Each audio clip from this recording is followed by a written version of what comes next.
Good morning, everyone. It is Sunday morning, my favorite day of the week, because every single Sunday morning I get to just lay in bed as long as I feel like. Well, as long as Sandy will let me.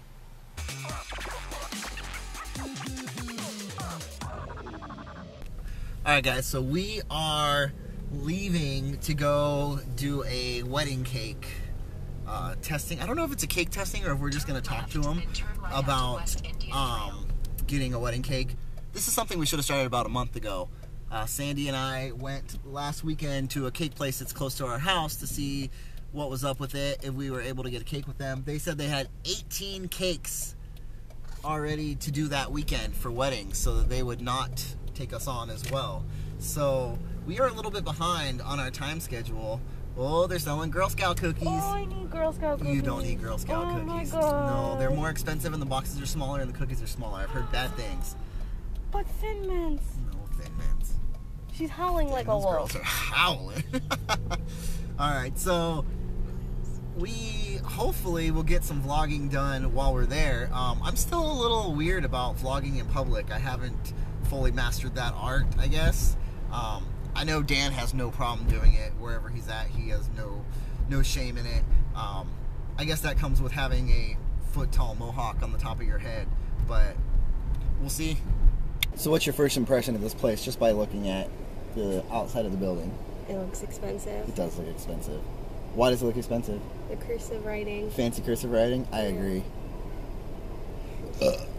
Let's check it out. Well, that was kind of a bust. Apparently we went on the wrong day. I kind of didn't think that we had scheduled something for a Sunday afternoon, but Sandy convinced me that we had, and she was incorrect. They were nice enough to accommodate us with some free cake. They had some crazy wedding walk thing going on today, so I don't know. Well, I guess we'll be back on Thursday for our actual cake consultation. My bad. So I'm feeling a whole lot better today. So I stopped by 7-Eleven and I picked myself up some overly cheesy nachos. My favorite is when the chips get all soggy like this. And they're like waving at you. Oh, it's the best. Tonight for dinner is bacon and chive, potato wedges, and chicken burgers. I douse mine with ranch and barbecue sauce because that's what I do. To go to Walgreens. Let's see if we can find anything cool there. So a few people have asked me how I met my fiancée, Sandy. It's kind of a weird story. So my best friend's family owns a cottage up in Mackinac City, Michigan. Right there on the lake, right next to the huge Mackinac Bridge. Beautiful area up there. We had gone up there with his family when I was like 14 or 15 on a cross-country road trip. It was amazing, had a great time, loved it up there. When I was about 24, we found out that his family had to sell the cottage, so we took a trip up there to kind of clean it up. Throw away a lot of the stuff in the garage and paint the cottage, get it all nice so that they could sell it for top dollar. Her family owns a cottage right next door. My best friend's mom grew up with her dad as kids going up there in the summertime.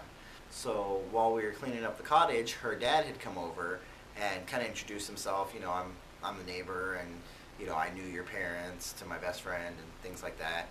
And he said, you guys should come meet my daughters. I have two nice daughters for you guys to meet, which I found odd because, growing up in California, I told my best friend, they don't do that in California. They say stay away from my daughter, so I thought it was kind of funny. So we were a little bit shy. We didn't go over there right away, but they did invite us over to the bonfire the next night, and the following night we ended up going out to the bar with the sisters and had a great time, and I ended up getting kicked out of the bar for getting too saucy. But, we spent the next week just kind of hanging out with them and just having fun, getting to know them. So when I went home, I made sure to get her phone number, and we talked a lot. And once I got home, we both installed Skype on our computer, and we would just talk over Skype. Like every night when I would get home, we would just talk for hours and hours and hours until it was time to go to bed. So a couple months later, I decided to fly out and go visit her.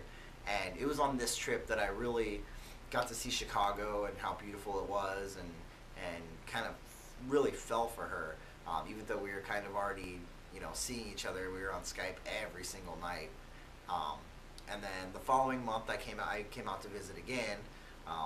The next month, I had her fly out, so it was a bunch of trips of me coming out here and her coming out there, and then I wasn't happy where I was living at the beach at the time. It was a beautiful area, but my life wasn't good. I had a lot of craziness going on. I finally got out of a bad living situation, and I was renting a room, and I just thought, you know what, I'm just gonna pick up my life and go to Chicago and just see what it brings me. I can always go home. I always have my friends and family back home in California. If it doesn't work out, if I hate it there, I can always go home. So I moved to Chicago, and I ended up really liking it. Aside from huge snowstorm we had my first year here, and last year's insanely cold, -44 with wind chill temperatures, there's not really much bad I can say about it. It's a beautiful place. I do miss having hills. I grew up in a valley in the desert, so there was always like huge mountains around us that you could see in the distance, snow-capped mountains, which I always thought was really beautiful. And there's no mountains here. It's the plains. There's nothing. It's just flat. Sometimes in the winter, if you're driving and you can see the trees off in the distance, all bare with no leaves on them, it almost looks like a little mountain, and I can kind of reminisce of the Antelope Valley. Not that that's a place to reminisce of. But here we are now, and it's 7 months until our wedding, and I'm very excited. I can't wait for it to happen. Today was spent trying to plan a bunch of wedding stuff and figure out how much money we're going to need and where it's all going to come from, which is the big stress ball that we're dealing with right now is the finances of a wedding. It's way more expensive than I ever possibly could have imagined, even just for a bare cut down wedding. But I'm happy, and I'm happy we're doing it, and it's going to make her happy, and it's going to make her my wife, and that's awesome. I can't wait for that to just be all done and over with. I'm very excited for my family to all come out and see me get married and spend time with them and enjoy their company, and enjoy Chicago. Well, that's it for me today, guys. Hope you enjoyed my story of how I met my fiance and how we got to where we are today. Thanks for watching, and I'll see you guys tomorrow. Peace!